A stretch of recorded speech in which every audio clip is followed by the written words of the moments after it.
안녕하세요. DJ 유리입니다. 오늘의 사연 시작해 보겠습니다. 안녕하세요. 30대 중반의 직장인 여자예요. 저는 얼마 전에 이혼도 아니고 혼인 취소 소송을 했는데요. 이 일을 겪고 한동안 무척 힘들었어요. 지금은 정신적인 고통도 많이 회복이 되어 이렇게 사연도 보낼 수 있게 되었는데 다른 분들은 제 사연을 들으시고 비슷한 일을 겪지 않으셨으면 좋겠어요. 저는 중학교 동창회에서 남자친구를 만났어요. 어릴 땐 그냥 친구였는데 어른이 돼서 만나니까 묘한 감정이 생긴 그런 경우였죠. 중학교 때 공부를 잘했던 남자친구는 약사가 되었다고 하더라고요. 대학병원 내에 있는 약국에서 근무하고 있다고 했는데 그것 때문에 퇴근 후에 만날 때면 항상 대학병원 앞에서 만나 데이트를 가곤 했어요. 자기 일하는 모습 너무 궁금해. 가운 입고 일할 거 아냐. 왠지 가운도 엄청 잘 어울릴 것 같아. 나 한번 약국 들어가 보면 안 돼? 한 번은 남자친구가 근무하는 모습이 너무 궁금해서 한번 들어가 봐도 되냐고 물어봤죠. 남자친구가 일할 때는 어떤 모습일지 궁금했어요. 게다가 가운을 입고 일을 할 테니 그게 그렇게 궁금하더라고요. 병원 내에 있는 약국은 일반적인 그런 약국이 아니야. 병원 소속 약국이라서 일반인은 그 안으로 들어갈 수가 없어. 되게 좁기도 하고. 그래도 궁금한데 멀리서라도 보면 안 돼? 그 약국에만 안 들어가면 되잖아. 병원으로 들어오는 건 그렇고 일하는 모습을 사진으로 찍어서 보내줄게. 그러면 되겠어? 그래, 그거라도 보여줘. 나는 자기가 흰 가운 입은 모습이 너무 궁금해. 사진 보내줘. 저야 병원 일에 대해서 잘 모르니까 그런가 보다 했어요. 다음 날 남자친구가 흰 가운을 입고 수많은 약들 앞에서 찍은 사진을 보는데 낯설기도 하면서 신기하기도 하더라고요. 그리고 남자친구가 약사라서 그런지 제가 조금만 두통이 있거나 소화가 안 된다고 하면 바로 약을 가져다 주는데 그런 면이 참 다정하고 고맙더라고요. 이거는 소화 안 될 때 먹으면 되고 이거는 위쓰리거나 그럴 때 빈속에 먹으면 돼. 아, 전에 두통이 있다고 했잖아. 너 두통이 자주 있는 것 같아서 이것도 챙겨왔어. 이건 효과도 빠르고 위에 부담도 덜 되는 약이라 너한테 맞는 약이야. 나 아프다는 얘기 듣고 이렇게 다 챙겨온 거야? 심한 것도 아니었는데 지나가면서 말한 걸 다 기억하고 있던 거야? 네가 아프다는데 당연하지. 그리고 내가 해줄 수 있는 게 약 챙겨주는 거밖에 없잖아. 이거라도 해줄 수 있어서 다행이다. 제가 잘 모르는 분야에 대해서 잘 알고 설명해주는 모습이 멋있기도 했어요. 조금 아파도 남자친구가 금방 저에게 맞는 약을 갖다 주니까 든든하기도 했고요. 말도 참 예쁘게 하더라고요. 그렇게 1년을 만났어요. 1년 연애가 결코 긴 기간은 아니지만 1년 내내 한결같이 다정하고 다투더라도 항상 저에게 져주는 모습에 이 사람이라면 제가 결혼을 할 수 있겠다는 생각이 들더라고요. 남자친구도 저에게 같은 생각을 했는지 하루는 반지를 사와 제 앞에 내밀었어요. 조금 이르긴 해도 내가 모은 돈으로 조만간 개국을 할까 해. 집에는 도움 안 받고 하려는 거라 우리가 당장 결혼을 하더라도 내가 지금은 집을 얻지 못하고 여러 가지로 부족한 점이 많을 거야. 처음에는 좀 힘들겠지만 나랑 결혼해주면 내가 너 진짜 행복하게 해줄게. 처음에는 힘들어도 우리 금방 좋아질 거야. 나만 믿어. 남자친구가 개국을 앞두고 저랑 결혼을 하자고 하더라고요. 자기가 모아놓은 돈으로 개국을 할 건데 결혼할 때 비용이 좀 부족할 수는 있겠지만 앞으로 더 나아질 거라는 말도 하더라고요. 남자친구를 굳게 믿고 있었기에 결혼하면 행복하게 해주겠다는 말도 믿었죠.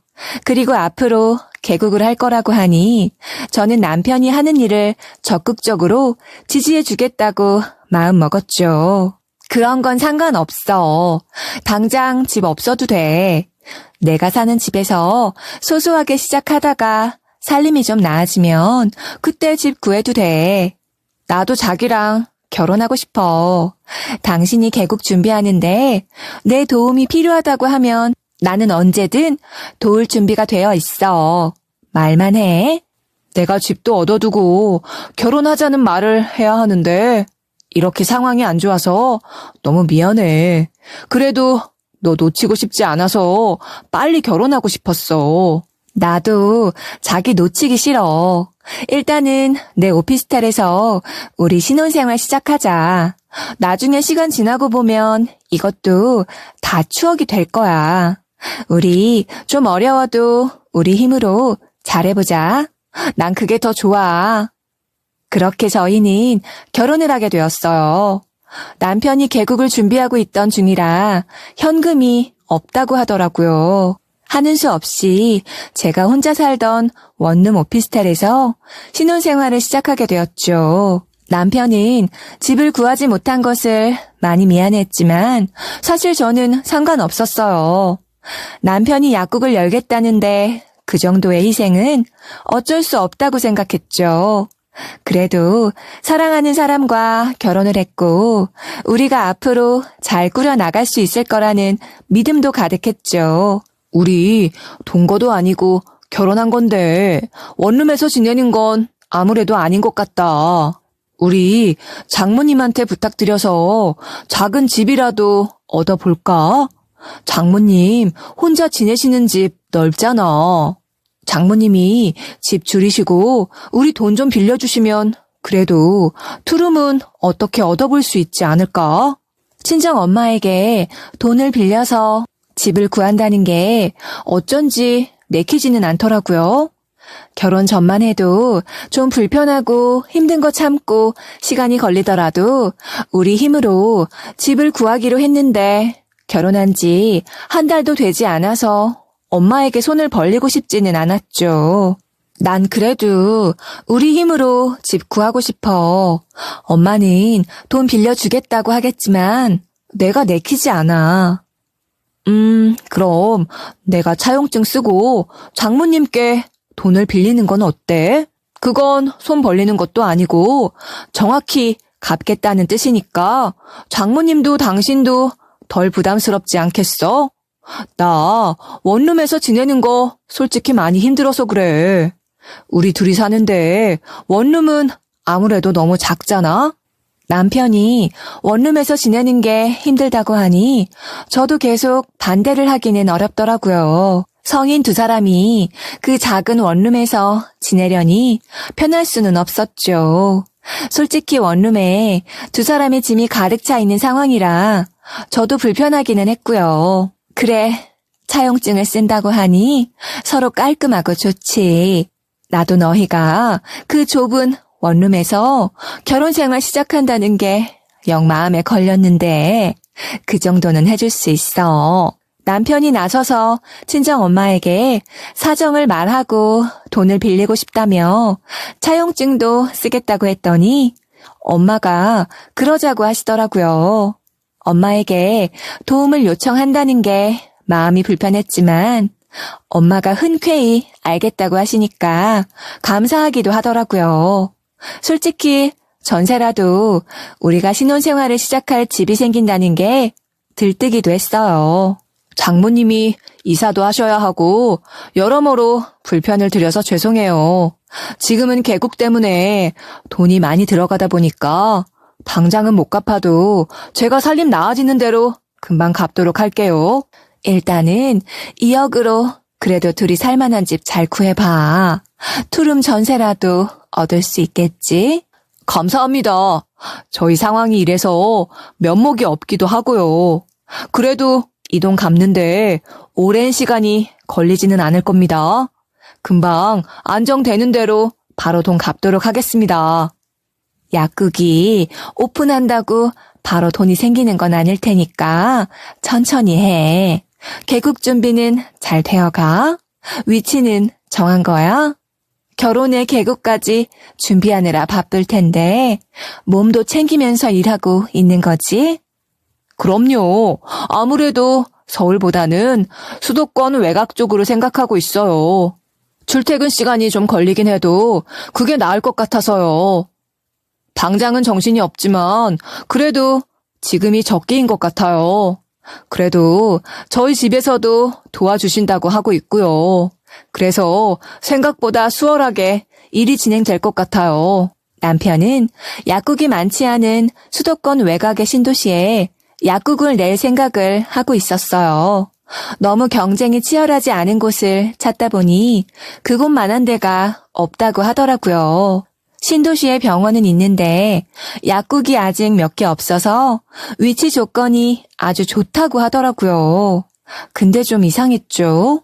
분명히 저한테는 시댁 도움 받지 않고 개국을 할 생각이라고 했는데 친정 엄마에게는 시댁의 도움도 받는다며 말이 바뀌는 것이요. 한 번은 물어볼까 생각도 해봤는데 생각보다 약국 여는데 돈이 더 많이 들어가나 보다 그렇게만 생각을 했어요. 요즘 왜 이렇게 술을 많이 마셔? 결혼 전에는 이 정도는 아니었던 것 같은데 어떻게 결혼하고 약속이 더 많아진 거야? 그런데 결혼하고 부쩍 남편이 술 먹고 들어오는 일이 잦더라고요. 거의 매일 밤마다 술에 절여져서 들어오는데 무슨 약사가 이렇게 술 먹을 일이 많은 건지 이해가 되지 않았어요. 아, 약국 연다고 하니까 제약회사 영업사원들이 접대한다고 그러느라 요즘 술 약속이 많았어. 병원에 있을 때부터 알던 사람들이라 거절하기도 좀 그렇고. 아무리 그래도 술 좀 적당히 마셔. 그리고 술 약속이 있으면 있다고 미리 알려줘야 할 거다냐. 어떻게 된 게 이 남자는 미리 알려주는 법이 없었어요. 항상 일이 벌어지고 나서야 설명해주는 식이었죠. 약속이 갑자기 잡혀서 그랬어. 어쩔 수 없는 약속이라서 내가 말할 틈도 없었고. 그나저나 우리 곧 있으면 엄마가 준 돈으로 이사도 가야 하는데 이사하는 날 당신 시간 낼 수 있겠어? 아, 그날은 내가 계약도 하는 날이고 너무 바쁠 것 같은데. 그래도 이삿짐 센터 부를 거니까 당신은 너무 무리하지 말고 업체에다 맡기자. 그래도 이사하는 날이라 같이 있고 싶었는데 당신 요즘 너무 바쁘다. 어쩔 수 없지 뭐. 미안해. 요즘엔 진짜 할 일도 너무 많고 챙겨야 할 것도 너무 많다. 이해해줘. 남편은 결혼하고 정말이지 너무 바쁘더라고요. 아직 개국 전이라 여전히 병원을 다니고 있었는데 매일 출근을 하고 퇴근하면 사람들을 만나 술 먹고 쓰러지듯 잠드는 날도 너무나 많았죠. 매일 술을 먹는 것은 못마땅했지만 그래도 항상 피곤해 보이는 남편을 보니 안쓰럽다는 생각도 많이 들더라고요. 그래서 잔소리도 하지 않고 조용히 기다려 주었어요. 조금만 기다리면 넓은 집으로 이사를 갈 거고 남편의 약국도 오픈을 하면 조만간 모든 게 안정을 찾을 거라고 생각했죠. 그리고 이사 당일이 되었을 때 저는 생각지도 못했던 대환장 파티가 시작되었죠. 한참 이삿짐 센터 아저씨들과 일을 하고 있는데 시댁 식구들이 줄줄이 찾아온 거예요. 시부모님은 물론 취업 준비생인 시동생까지 와 있었죠. 어머님, 아버님, 여긴 어쩐 일이세요? 저희 아직 주소도 안 알려드렸는데 어떻게 알고 오신 거예요? 어머, 도련님도 같이 오셨네요. 저희 아직도 이사 중이라 대접할 것도 없는데. 대접할 게 뭐가 있니? 앞으로 같이 살 가족끼리. 우리 짐은 우리가 알아서 정리할 거니까 너는 신경 쓸 거 없다. 그러고 보니 시댁 식구들은 커다란 짐을 가지고 왔더라고요.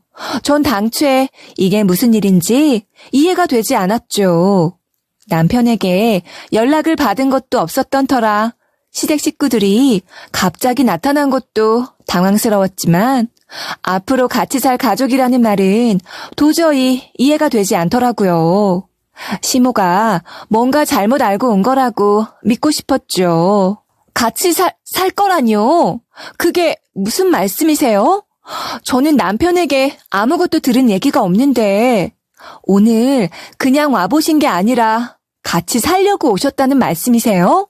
저희 집에서요? 저희 집 겨우 투룸이에요.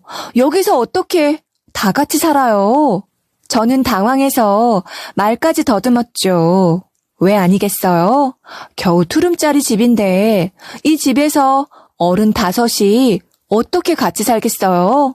저는 시댁 식구들이 뭔가 잘못 안 것일 거라고 생각했죠. 남편이 저에게 말도 없이 시댁 식구들을 불렀을 리 없을 테니까요. 항상 일이 벌어진 다음에 설명을 하는 남편이라 불안하긴 했지만요. 뭘 그렇게 놀라니? 아범이랑 합의 본 거니까 그리 알거라. 우리가 제일 넓은 방 쓰면 되지? 시모가 이렇게 대답을 하더라고요. 시모는 남편이랑 얘기가 다 됐으니까 제 동의 같은 건 필요 없다는 식이었어요. 아주 당당한 태도더라고요. 저는 들은 적이 없는 얘긴데 남편이랑 얘기 좀 더 해볼게요. 저희 집 작아서 들어오실 공간도 없어요. 제가 미리 알았더라면 안 된다고 했을 거예요. 이미 들어오기로 얘기 다 한 걸 어딜 돌아가라는 거니? 우리는 금방 쓸 테니까 그런 줄 알아라. 다 그럴 만한 이유가 있으니까 아범이 정한 일을 네가 왜 막으려는 거냐? 저는 곧장 남편에게 전화를 걸어서 이게 어떻게 된 일이냐고 물었어요. 지금 어머님, 아버님이랑 도련님까지 우리 집에 짐 다 들고 오셨어. 우리 집에서 사신다는데 당신도 알고 있던 거야? 어머님은 당신이랑 다 얘기된 거라고 하시는데 이게 다 무슨 일이야? 그게 내가 미리 말한다는 게 너무 정신이 없어서 깜빡했다. 잠깐만 같이 지낼 거야. 내가 개국하느라 우리 집에서 도와주시면서 부모님이 살 곳이 없어졌어.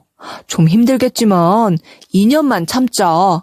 이런 엄청난 일을 미리 상의도 하지 않고 이사 당일에 시댁 식구들이 닥쳐서야 어쩔 수 없다고 하는데 머리가 핑 돌더라고요. 그러면서 한다는 말이 깜빡했다는 것이 황당했죠. 게다가 2년이라뇨. 2년을 투룸에서 그것도 시부모님 모시고 사는 일을 남편은 이사 당일에 그것도 제가 전화를 해서 물으니 알려주는 건 상식적으로 이해할 수 없는 일이었죠. 누구라도 받아들이기 쉽지 않은 일이었을 거예요. 어떻게 그렇게 엄청난 일을 나한테 상의도 하지 않고 정할 수가 있어? 이 집 투룸이야. 여기서 어떻게 어른 5명이 2년을 같이 살아? 당신 지금 이게 말이 된다고 생각해? 저는 이사를 하던 것도 있고 남편에게 강력하게 항의를 했어요. 그런데 남편은 계속 하는 수 없다며 무조건 저보고 이해를 하라고 하더라고요. 원룸에서도 지내봤는데 못 지낼 것도 없잖아. 그러면 어떡해? 집에서 나 개국 도와주느라 그런 건데. 지금은 어쩔 수 없는 상황이니까 당신도 이해를 해줘야지. 남편은 대수롭지 않다는 듯 말했지만 저는 정말로 이 현실이 너무 믿기지 않고 끔찍하게 느껴지더라고요. 앞으로의 고생길이 훤하게 보이는 것 같더라고요. 그리고 대체 그놈의 개국이 뭐라고 이렇게까지 고생을 해야 하나 싶은 생각이 절로 들었어요. 뭔가 이상하다고 눈치를 챈 게 그때쯤이었어요. 남편은 자기가 모아놓은 돈으로 개국을 한다고 했는데 나중에는 시댁에서 도와줬다고 하고 말이 바뀐 게 이상했죠. 정말로 모아놓은 돈이라는 게 있기는 한 건지 모아놓은 돈이 부족해서 시댁의 도움을 요청했다 하더라도 시댁은 왜 집까지 팔아야 했는지 저에게 제대로 된 설명이 없었죠. 남편이 뭔가 숨기는 것 같다고 느꼈어요. 지금은 개국할 때가 아닌 것 같아. 약국 하나 열자고 시댁 식구들을 우리 집으로 부르는 건 말이 안 되잖아. 이건 아니지. 이럴 바에야 그냥 당신이 병원에 더 다니는 게 낫겠어. 생각보다 금방 돈 벌 수도 있을 것 같아. 내가 정한 약국 위치가 좋아. 금방 수익 날 거야. 그럼 2년 채우지 않고 부모님 집 구해드릴 수 있어. 시부모님 집도 우리가 해드려야 하는 거야? 돈을 대체 얼마나 빌렸는데? 개국하는데 돈이 총 얼마나 들어가는 거야? 나한테도 이제 뭐든 정확히 얘기해줬으면 좋겠어. 생각했던 것보다 자꾸 많이 들어가.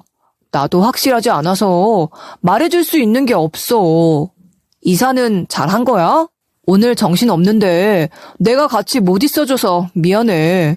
남편이 수상하다고 느끼고 이것저것 개국에 대해서 자세히 물었지만 남편은 딱 부러지게 대답을 못하고 자꾸 얼버무리기만 하더라고요. 항상 일이 벌어지고 나서야 설명을 하는 것도 못마땅했지만 제가 이 남자의 아내인데 이 남자가 하는 일에 대해서 제대로 알고 있는 게 아무것도 없다는 게 가장 마음에 안 들었죠. 물어도 대답도 제대로 안 하고 답답했어요. 주소를 나한테 제대로 알려줘. 어디에서 개국을 할 건지, 그리고 언제 오픈할 예정인 건지 전부 다. 이제 당신 관련된 일에 내가 모르는 일이 있으면 안 되는 거야. 아직 확실한 건 없어. 이제 막 건물주랑 계약만 한 상황이야. 나중에 천천히 알려줄게. 지금 알려줘. 대충 넘어갈 생각하지 말고 똑바로 말해달라고. 시부모님까지 모시고 살게 된 와중에 내가 또 모르는 게 있는 거 싫어. 뭐든 확실히 했으면 좋겠어. 일단 알겠으니까 집에 가서 얘기하자. 지금은 나 일하는 중이잖아. 내가 다 설명할게. 일단은 그렇게 전화를 끊었어요. 남편이 퇴근하고 돌아오면 저는 할 말이 너무 많았죠. 우리 얘기 좀 해. 나 오늘 이사하는데 몸이 힘든 게 아니라 정신적으로 너무 힘들더라. 당신 하는 일 전부 똑바로 말해줘. 개국하려는 데가 어디고 돈이 얼마나 들어가는지도 전부 말해줘. 나도 계약한 지 얼마 안 돼서 주소가 기억이 안 나. 어딘지 내가 위치를 보여줄게. 남편은 인터넷으로 수도권 외곽의 신도시에 스트릿뷰를 보여주며 이 근처라고만 알려주더라고요. 그것도 정확히 여기다라고 짚어주는 것도 아니었죠. 그럼 계약서 가져와 봐. 계약서 보여주면 될 거 아니야. 계약서 지금 어디 있어? 계약서는 지금 없어. 차에 있어. 왜 이렇게 내 말을 못 믿는 거야? 당신 나 의심해? 내가 그렇다면 그냥 믿어주면 되지. 왜 나를 의심해? 계약서를 당장 보여달라고 했더니 남편이 오히려 자기를 의심하는 거냐면서 저에게 되레 따지더라고요. 의심하는 게 아니라 확실히 알고 싶다고 하는 거잖아. 차에 있는 거면 지금 가져와서 보여주면 되는 거고. 나 지금 진짜 피곤해. 하루 종일 일하고 들어왔는데 당신이 자꾸 나 의심하는 것 같아서 진짜 더 피곤하다. 내가 계약서 내일 보여줄게. 그러면 되겠어? 더 파고들어서 물어볼까 하다가 다른 생각이 들어서 그냥 알겠다고만 했어요. 제가 직접 알아보기로 마음먹은 거였죠. 저는 다음날 남편에게는 말도 하지 않고 회사에 연차를 내고 남편이 말해준 신도시로 향했어요. 그리고 스트릿뷰에서 본 그 장소 근처에 있는 부동산에 들렀죠. 그리고 정말 황당한 말을 들었어요. 여기 근처에 새로 약국 생기는 데가 어디예요? 이 상가 근방이라고 했거든요. 이 근방에는 아직 병원도 몇 개 없고 약국도 들어올 거란 얘기가 없어요. 이미 약국이 있기도 하고요. 내가 여기 부동산 업자들 다 아는데 그런 얘기 없었는데. 최근에 약국 연다고 계약한 사람 있지 않았어요? 여기 근처에서요. 바로 얼마 전에 계약을 했다고 했거든요. 약국이요? 이 근방에서 최근에 약국을 한다고 계약한 경우는 없었어요. 병원이 앞으로 더 들어온다면 모를까. 당장 약국이 왜 들어온다고 했지? 제가 아는 한 없어요. 부동산 업자의 말을 듣고는 남편의 모든 게 수상하다는 생각이 더 강하게 들더라고요. 저는 며칠 뒤에 남편이 집을 나설 때 조용히 따라가 보았어요. 아직 다니던 병원을 그만둔 게 아니었는데 항상 다니는 병원이 아니라 다른 병원으로 가더라고요. 대체 다니지도 않는 병원은 왜 가는 거지? 하고 의아해하는데 조금 있다가 나오더라고요. 처음에는 어디가 아파서 진료라도 받는 건가 생각했어요. 그런데 병원에서 나와 또 다른 병원으로 향하더라고요. 그렇게 병원을 몇 군데 옮겨서 들락이는데 이 사람 정체가 대체 뭔가 하는 생각이 들더라고요. 병원에서 일하고 있어야 할 사람이 왜 병원을 옮겨 다니는 것인지 이상했죠. 나 몰래 뭘 하고 다니는 거야? 왜 출근 안 하고 여기 있어? 당신 나한테 뭐 숨기는 거 있어? 혹시 약사는 맞아? 솔직히 그때까지만 해도 남편이 약사가 아닐 거라는 의심까지는 하지 않았어요. 그때는 대체 저 몰래 뭘 하고 다니는 건지 제대로 알고 싶다는 생각뿐이었죠. 그런데 약사는 맞냐는 제 질문에 남편은 크게 당황하는 모습을 보이더라고요. 저에게 말하지 않은 더 큰 무언가를 숨기고 있다는 걸 그제서야 알아차렸어요. 다 얘기하려고 했어. 처음부터 속이려던 건 아닌데 정말로 언젠가는 내 입으로 말하려고 했어. 정말이야. 아직은 때가 아닌 것 같아서 말 못했던 건데 계속 속일 생각은 정말 아니었어. 그게 무슨 소리야? 정말로 나 몰래 무슨 짓을 하고 다닌 거야? 그래서 어디까지 날 속인 건데? 지금 전부 제대로 말해. 하나도 빠짐없이 다 말해. 나 사실 약사 아니고 제약회사 영업사원이야. 내가 약사라고 하니까 당신이 나를 좋아하는 것 같아서 당신 놓치기 싫어서 약사라고 한 거야. 근데 계속 속일 생각은 아니었어. 처음에는 금방 얘기하려고 했는데 시기를 놓치니까 계속 말하게 된 거야. 그리고 사정이 조금 더 좋아지면 바로 말하려고 했어. 저는 머리를 한 대 얻어맞은 기분이었어요. 이제야 모든 상황이 맞아 떨어지더라고요. 남편이 이 병원 저 병원 다닌 건 영업을 하기 위해서였고 밤마다 술을 마신 건 접대를 받는 게 아니라 접대를 하고 있던 거였죠. 개국을 한다는 말은 당연히 전부 거짓말이었고요. 사정이라니? 무슨 사정이 좋아지면 얘기를 하려고 했다는 건데? 그리고 시댁 식구들이 우리 집에 사는 건 뭐야? 개국도 안 하는데 시댁이 왜 집도 없어? 우리 집 원래 돈 없어. 나도 모아놓은 돈 거의 없고 그래도 내가 전셋집 구한다고 하니까 우리 가족들도 들어온 거야. 우리 집은 월세 살고 있었는데 월세비도 아낄 수 있으니까. 듣고 보니 완전 개털이더라고요. 평범한 집이라던 시댁은 찢어지게 가난했고 남편은 실적에 따라 월급에 인센티브를 받는데 실적이 그리 좋지 않아서 모아놓은 돈도 거의 없었던 거죠. 어떻게 이렇게 감쪽같이 속을 수가 있는지 저는 남편에게 1년 넘게 속은 제 자신이 한심해서 하늘이 노래지는 것 같았어요. 저는 사기 결혼이라는 거 말로만 들어봤지 그게 저에게 일어날 수 있는 일이라고는 생각도 못 해봤던 거였어요. 게다가 중학교 동창이라 다른 친구들도 남편을 약사로 알았기 때문에 더더욱 의심을 할 수가 없었던 거죠.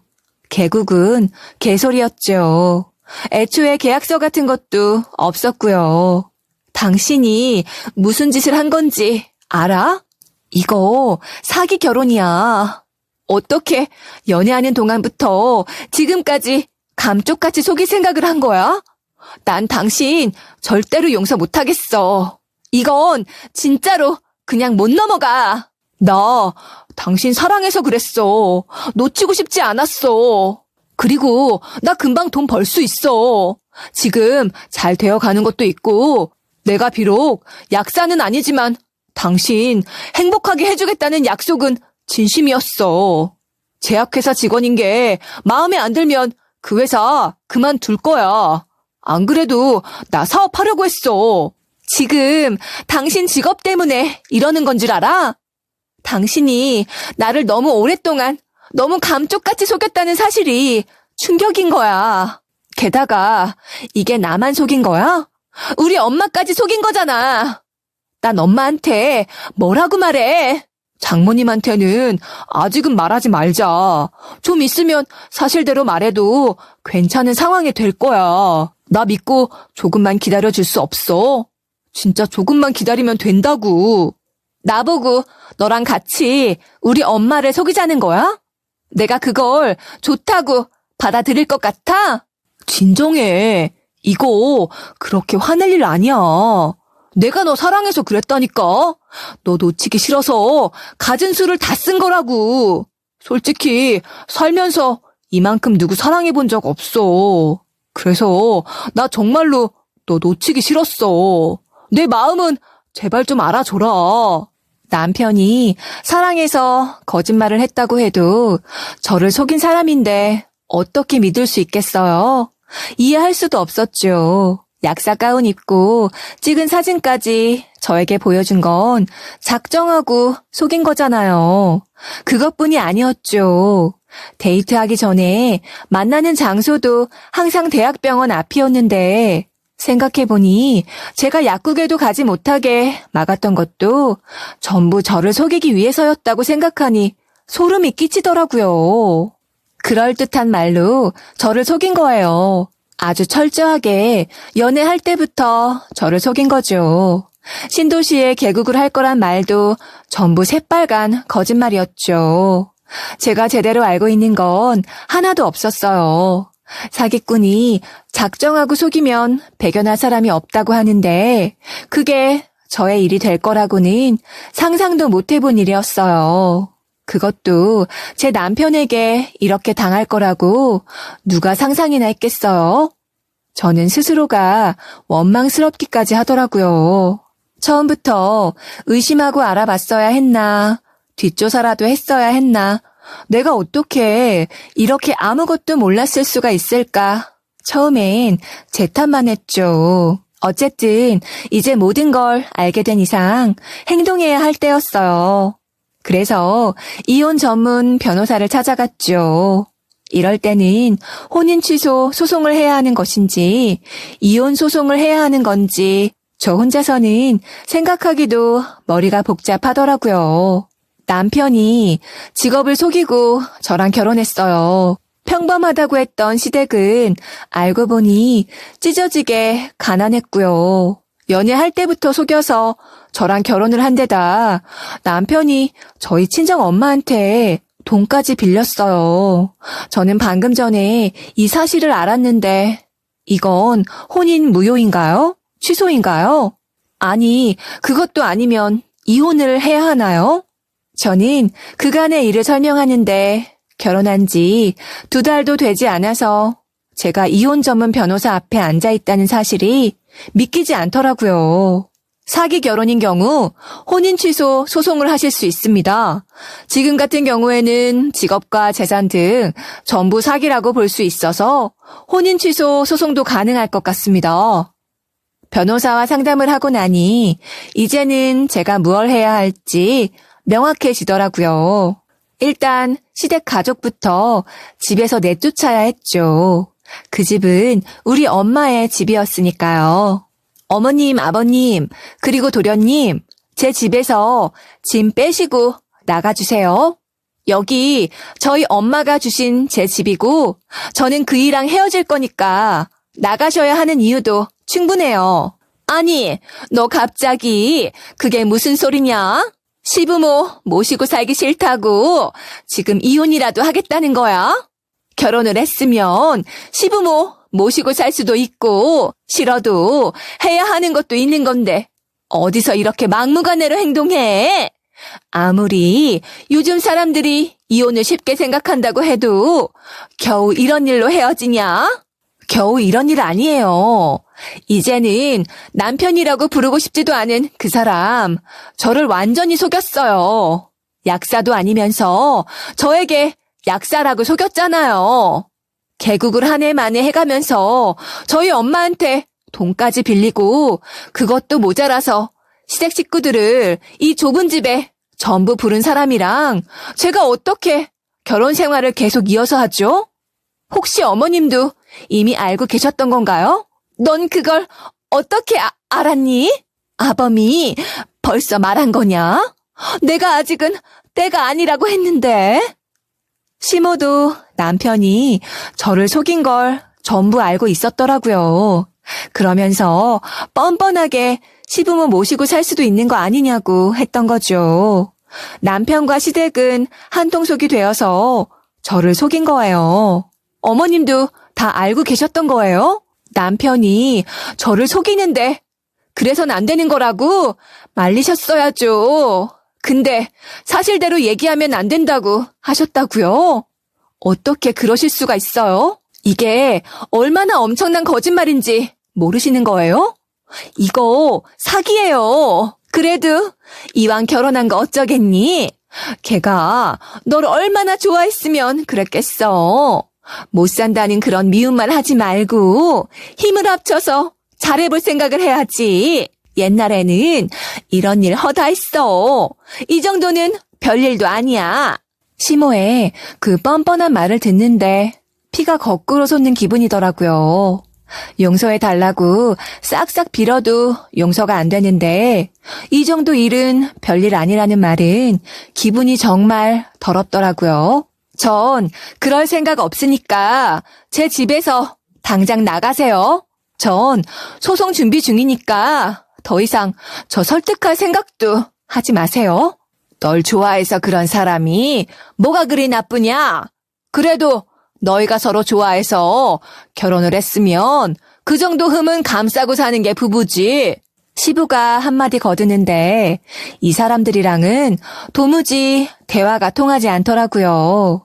그저 자기 아들 감싸는데 급급하더라고요. 그런 소리 듣고 싶지 않으니까 더 말씀하지 마시고 나가주시라고요. 저 혼인 취소 소송한다는 말 그냥 하는 말 아니에요. 혼인 취소라니? 고작 그런 일로 취소를 하는 경우가 어디 있냐? 부부 사이에 거짓말도 좀 하고 그런 거지. 솔직히 이 세상에 서로 거짓말 안 하는 부부가 어디 있냐? 시모와 시부는 말도 안 되는 소리로 저를 설득하려 했고 저는 귀를 막고 싶은 지경이었어요. 그런데 그때 남편이 집 안으로 뛰어 들어오더라고요. 이 상황을 시동생이 남편에게 전화해서 전부 알려준 것이었죠. 여보, 우리 여기서 이렇게 내쫓으면 어떡해? 지금 상황에서 우리 부모님 가실 데도 없어.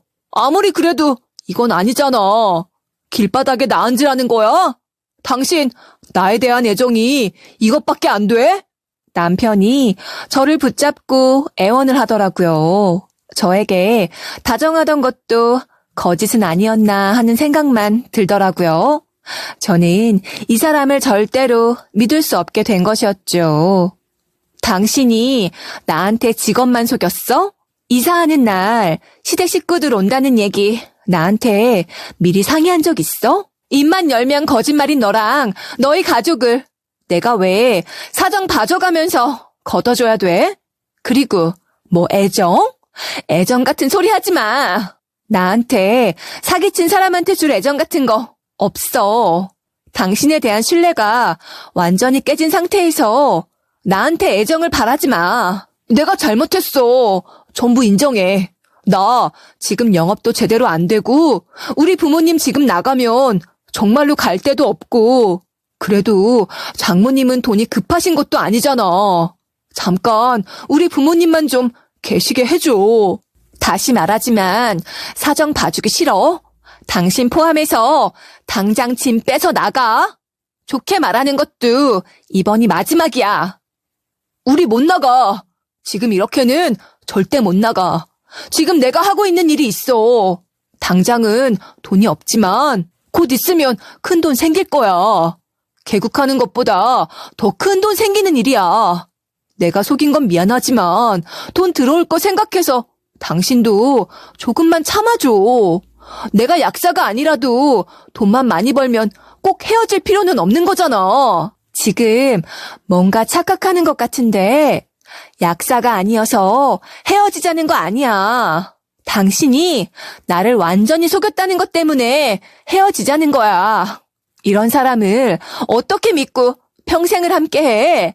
남편은 저를 붙잡고 설득하려고 했지만 택도 없는 일이었어요. 그런데 이보다 더 황당한 일이 저를 기다리고 있었죠. 경찰들이 들이닥친 거예요. 당신을 사기 혐의로 체포합니다. 노인들을 대상으로 사기 혐의가 확인되었습니다. 갑자기 집으로 들이닥친 경찰들이 남편을 체포하는 것이었어요. 사기 결혼으로 소송을 준비 중이기는 했지만 갑자기 경찰이 나타나 남편을 체포하니 저도 어리둥절했죠. 사기 결혼이 경찰에게 체포될 일은 아니잖아요. 남편이 저 몰래 꾸민 짓이 더 있던 것이었죠. 게다가 노인을 대상으로 사기를 쳤다니 결혼과 관련된 일은 아니었어요. 이건 또 무슨 일이야? 당신 경찰에게 체포되어야 할 정도로 일 저지른 거 있어? 도대체 무슨 짓을 저지른 거야? 저는 황당해서 남편에게 물었는데 남편은 고개를 떨구기만 할 뿐 아무런 대답도 못하더라고요. 대체 이 남자는 어디까지 바닥인 것인지 저는 감히 상상도 되지 않더라고요. 노인들을 대상으로 영양제를 약품으로 속여 팔았어요. 그것도 본인이 다니는 제약회사에서 영양제 샘플을 가지고 노인들한테는 약이라고 판 거예요. 회사에서 수상하게 여겨서 조사해달라고 했다가 사기 행위가 발각된 겁니다. 남편 대신 경찰이 저에게 설명을 해주더라고요. 정말이지 별짓을 다 하는구나 싶더라고요. 그리고 남편이 했던 말 중에 저에게 곧 큰돈이 들어올 거라고 했던 말이 떠올라서 소름이 돋더라고요. 사기를 쳐서 돈을 벌면서 큰돈이 들어올 거라고 했던 거였어요. 그래서 계속 저에게 조금만 더 기다리면 상황이 좋아질 거라고 말을 했던 거였어요. 계속 조금만 기다리라고 한 이유까지 알게 되니 정말 기가 막히더라고요. 제가 결혼한 남자는 완전 사기꾼이었어요. 네가 신고한 거지? 어떻게 너는 네 남편을 경찰에 신고할 수가 있니? 네가 그러고도 사람이야? 아무리 남편에게 서운한 게 있다고 해도 그렇지. 어떻게 지 남편을 경찰에 신고해? 그런데 더 어이가 없게도 시모가 제 멱살을 잡고 흔들면서 저에게 따지는 거였어요. 남편이 경찰에 잡힌 것을 제 탓이라고 하는 것이었죠. 난 당신 아들이 이렇게나 바닥이고 더러운 놈인지도 몰랐거든요. 나도 지금 알았어요. 경찰 말 못 들었어요? 회사에서 조사해달라고 했다잖아요. 그리고 지금 아들놈을 이렇게 키워놓고 뭘 잘했다고 나한테 따져요? 내가 아까 당장 나가라고 한 말 못 들었어요? 이거 놓고 당장 내 집에서 나가요. 아이고, 우리 아들이 이상한 년이랑 결혼을 하니 이런 꼴을 보는구나. 우리 아들 불쌍해서 어쩌누. 시모는 아들이 결혼을 잘못한 거라며 우는 소리를 하더라고요. 정작 이 결혼으로 씻을 수 없는 상처를 얻은 건 저였는데요. 당한 건 나거든요. 제발 내 인생에서 다 사라져. 제발 좀 나가라고. 왜 아직도 내 집에 있는 거야? 이 끔찍한 인간들아. 우리는 못 나간다. 갈 데도 없는 우리를 이렇게 내쫓고 너 두 다리 뻗고 잘 수 있을 것 같아? 당신들이 나가야 두 다리 뻗고 잘 수 있지. 애초에 이 결혼 잘못된 결혼이야. 당장 나가! 저는 너무 어이가 없고 열이 받아서 소리를 빽 질러댔죠. 경찰은 남편을 체포하고 있지, 시모는 제 멱살을 흔들고 있지. 저는 정말이지 미쳐버리기 일보 직전이었어요. 남편은 경찰에 끌려나가고 제가 소리까지 고래고래 지르니 시댁 식구들은 전부 짐을 싸서 집을 나갔어요. 텅 빈 집에 혼자 있는데 저에게 일어난 현실이 믿기지 않더라고요. 다음 날이 되자마자 저는 이혼 전문 변호사에게 남편이 체포된 일까지 설명했고 얼마 뒤 남편과의 결혼은 혼인 취소가 되었어요. 그게 끝이 아니었어요. 엄마에게 돈을 빌려서 얻은 그 집도 처리해야 했죠. 엄마, 나 혼인 취소 소송 준비 중이야. 남편이 약사도 아니었고 나 사기 결혼 당했어. 엄마한테 최대한 담담하게 설명을 하려고 했는데 울컥하고 눈물이 나오더라고요. 그동안 참아왔던 눈물이 엄마 앞에서는 도저히 참을 수가 없더라고요. 엄마가 너 도울 건 없어? 엄마가 너한테 뭘 해주면 될까? 너 혼자서는 감당하기 힘들 텐데. 오히려 담담한 쪽은 엄마였어요. 그래서 제가 진정하는데 오히려 도움이 되더라고요. 엄마, 우리 좀 더 넓은 집에서 같이 살까? 나 엄마랑 같이 살아도 돼? 나 지금 상태에서는 혼자서는 못 살겠어. 우리 딸이 엄마랑 안 살면 누구랑 살게? 집은 지금 크기도 충분하니까 더 넓은 집으로 가지 말자. 그리고 너희가 샀던 그 집은 팔고 대학가에 원룸을 하나 구해서 새를 놓는 게 어떨까? 처음부터 엄마 돈이었으니까 엄마가 하자는 대로 할 거야. 난 그것도 좋은 생각인 것 같아. 엄마의 말대로 집을 팔고 그 돈으로 대학가 근처에 원룸을 하나 사서 월세를 주었죠. 엄마랑 같이 살면서 저는 그간에 받은 상처를 치유할 힘을 많이 얻을 수 있었어요. 아침 먹고 가. 그리고 이따가 퇴근하면 엄마가 저녁 맛있는 거 해줄 거니까 늦지 않게 와. 엄마가 그때 저를 얼마나 세심하게 챙겨줬는지 몰라요. 솔직히 입맛도 없었지만 엄마의 정성을 모르는 척하고 싶지 않아서 억지로 밥을 먹고 억지로 힘을 냈죠. 사기 결혼을 당하고 나니까 저에게 남은 사람은 엄마 말고는 아무도 없는 것처럼 느껴지더라고요. 겨우 조금씩 힘을 내며 살아가고 있는데 정말 반갑지 않은 사람에게 전화가 왔어요. 전 남편이었죠.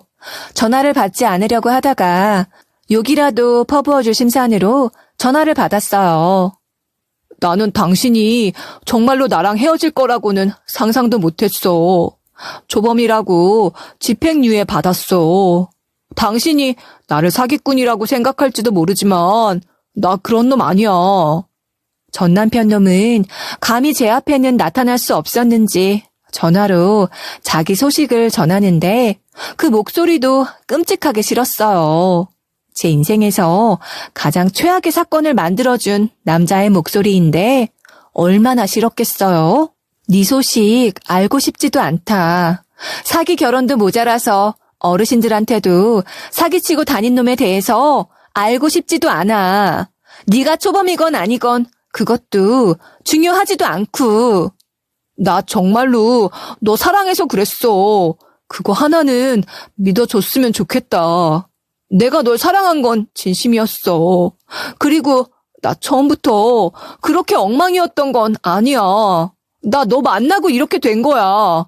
너한테 잘 보이고 싶어서 무리했던 거라고.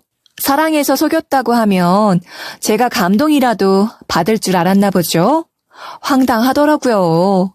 저에게 잘 보이려고 그랬다는 말은 제 탓하는 걸로만 들렸죠. 내가 너 보고 사기치라고 시키던? 그리고 설사 시켰다 하더라도 나쁜 짓을 할지 안 할지는 네 선택이었어. 전부 네가 선택한 일이야. 너는 그냥 사기꾼이야. 그래, 인정해. 나도 이번 일 겪으면서 내가 왜 이렇게까지 된 건지 후회 많이 했어. 우리 다시 결혼하자. 이제 나 너 속이지 않고 정직하게 살 거고, 지금 내가 비빌 언덕은 너밖에 없어. 나 회사에서도 잘렸고, 지금 엉망이지만 너만 곁에 있으면 뭐든 할 수 있을 것 같아. 비빌 언덕이라는 말에 저는 이성을 잃을 것 같은 분노를 느꼈죠. 지금도 저를 이용하려는 이놈을 용서할 수가 없었어요. 찢어지게 가난한 시댁에 회사까지 잘린 와중에 매달릴 수밖에 없었겠죠. 하지만 저는 이미 정남이가 완전히 떨어진 상태라 전혀 안타깝게 보이지 않았어요. 이놈은 더 큰 벌을 받아야 한다는 생각뿐이었죠. 너 미쳤냐? 나한테 또 호구되어 달라는 말이랑 그게 뭐가 달라? 너 거지니까 내가 너 걷어줘야 돼? 너 나한테 트라우마 생기도록 욕 얻어먹어보고 싶냐? 회사 잘린 건 듣던 중 아주 반가운 소리다. 이 나쁜 놈아. 내가 너 좀 속였지만 이게 이렇게까지 화낼 일이야? 이렇게까지 나 원망하고 미워할 일이냐고. 끊어. 다시는 나한테 연락할 생각 하지도 마. 너와의 인연은 오늘 이 전화가 마지막이야. 혹시라도 길에서 나 마주치면 네가 먼저 나 피해. 다시 마주치면 내가 너 진짜 가만 안 둘 것 같으니까 알아서 피하라고. 그리고 전화를 끊었어요. 결혼은 하늘이 맺어준 사람과 하는 거라는데 제 인연은 왜 이런 놈이었을까요? 이런 일을 겪고 나니까 남자는 꼴도 보기 싫더라고요. 연애나 결혼에 대한 생각은 완전히 사라졌고요. 사람들이 왜 비혼주의 얘기를 하는지 알 것 같았어요. 한번 데이고 나니까 저도 완전히 비혼주의자가 되었어요. 이제는 남자를 만날 생각은 전혀 안 들고 혼자서 싱글 라이프를 잘 즐기고 있어요. 혼자 외국어도 배우고 엄마와는 필라테스도 함께 하면서 저만 생각하면서 즐겁게 살고 있어요. 결혼을 했다가 이 남자가 모든 걸 사기치는 걸 알았을 때는 지옥 불구덩이 앞까지 갔다가 돌아온 기분이었던 걸 생각하면 이제는 제 인생에 더는 파란만장한 일은 없었으면 좋겠어요.